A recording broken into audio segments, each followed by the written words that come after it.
En l'occurrence, voilà. Tac, tac, tac. Allez, bam, dépêche-toi.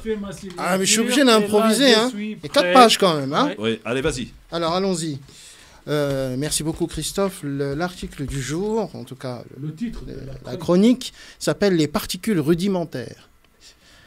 Bienvenue à toutes et à tous, d'où que vous venez, ou qui que vous soyez, car au contraire de certains en particules rudimentaires, tant leur mentalité frôle la folie aliénée.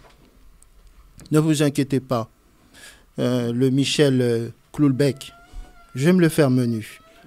Mais alors là, réveillon de fin des haricots, tu vas voir. Nadine el Facebook. N'ayant pas la même religion que VG Dream, à savoir le rien à foutisme, je montre par cette traditionnelle chronique à donner du sens aux mots, MOTS, pour éliminer les mots, MAUX, de gorge profonde du racisme décomplexé. Mais avant de régler mes mauvais comptes avec mes ennemis, direction l'Ukraine pour un jeu de World of Warcraft géopolitique international. La guerre en Ukraine se soldera-t-elle par un cessez-le-feu durable en cette aube d'année 2023 qui signera le douloureux premier anniversaire du début des hostilités inhospitalières entre la Russie belliqueuse et l'Ukraine belligérante? Un fou du feu nucléaire face à un comédien en habit militaire sans armes à la main, Vladimir Poutine livre sa dernière bataille car au fond, il est un vrai sentimental de l'URSS.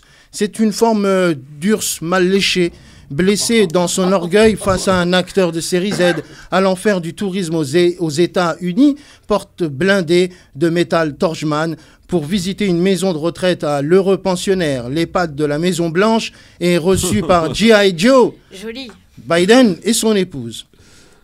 Et point de Kamala, trop occupé à fabriquer les brioches Harris que Biden mangera trempées dans une camomille. Oh, bravo. Volodymyr Zelensky, lui servant la soupe en lui remettant la médaille d'un vrai combattant sur le front. Le président ukrainien attend impatiemment son cadeau de Noël du matériel militaire de premier plan. Pendant ce temps-là, la France se fait l'avocat du diable en envoyant le corps nu. Le diable se cachant dans les détails, le ministre des Armées a montré le muscle mou pour vendre ses services. Le ministre se nommant bien le corps nu, même si discrètement Zelensky l'appelle le cornio, à l'image d'une France diplomatique exsangue, à l'instar de la fameuse scène du film éponyme. Mon auto, elle va marcher beaucoup bien maintenant, forcément. Macron est bras cassé comme son équipe Renaissance. La vraie diplomatie, en l'occurrence, est morte. Et l'Europe cède une fois de plus à l'impérialisme américain.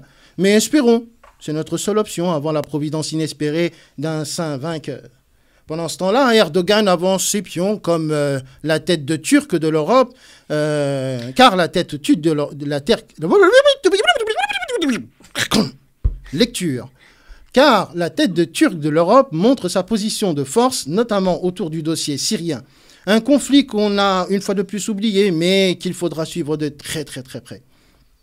Hommage particulier à Docteur, hein, notre auditeur, Dr Jekyll pour le monsieur de la gauche, et Mr Hyde Simesian, le spécialiste des questions compliquées sur France Maghreb 2, à qui je confirme que Dieu existe. Cela évitera à Méziane de poser pour la 16e fois la même question pendant le ramadan à Samir Abdeslam.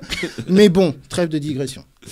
En 2023, nous n'aurons pas fini avec le conflit russo-ukrainien, avec l'OTAN en emporte le sang, des États-Unis contre les intérêts de l'Europe, et surtout la guerre politico-médiatique et justement préparons les armes de destruction massive, les mots mesurés, ciselés, au contraire des confrères de CNews et dans Confrères il y a con, ce sont absolument pas mes frères, ce sont des cons pervers.